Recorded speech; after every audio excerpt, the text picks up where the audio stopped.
महाराष्ट्रातल्या शेतकऱ्यांना आतापर्यंत फडणवीस सरकारनं अनेक वेळा फसवलेला आहे। यावेळी पुन्हा एकदा नवी तारीख सांगून पुन्हा एक फसवणूक केली आहे। नोव्हेंबर महिन्यामध्ये नागपूरमध्ये 2 दिवस राष्ट्रीय महामार्ग रोखून धरून अगदी हायकोर्टानं आदेश देऊन सुद्धा शेतकरी मागे हटलेले नव्हते आणि त्यावेळी कुठं लाजत सरकारनं 30 जूनच्या आत आम्ही कर्जमाफी करू अशा प्रकारचं आश्वासन दिलं, तशी घोषणा केली।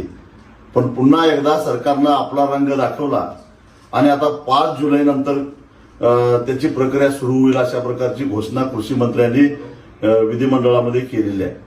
वास्तविक आता राज्यपालाकडे जायचं काहीच कारण नव्हतं, कारण अर्थसंकल्पीय अधिवेशनामध्ये बजेटमध्ये तरतूद केलेली होती, बजेटमध्ये तरतूद केलेली आहे आणि त्याच्यामध्ये एवढे निकष आणि एवढे कसोट्या लावलेल्या आहेत की 35,000 कोटीची ही कर्जमाफी 7-8 हजारच्या पुढे जात नाही आणि ती सुद्धा देत असताना अशा प्रकारचा कंजूसपणा दाखवणे सरकारला शोभणार नाही। हा जो खेळखंडोबा करायला लागलाय, कारण याच्यामुळं किमान 50,000 रुपये मिळणार अशा आशेवर शेतकरी राहिलेले होते, जे नियमित कर्जदार आहेत, ज्यांच्या कर्जाची मुदत 30 जूनला संपणार आहे, म्हणजे उद्या संपणार आहे, ते उद्यापासून थकबाकी जाणार आहे।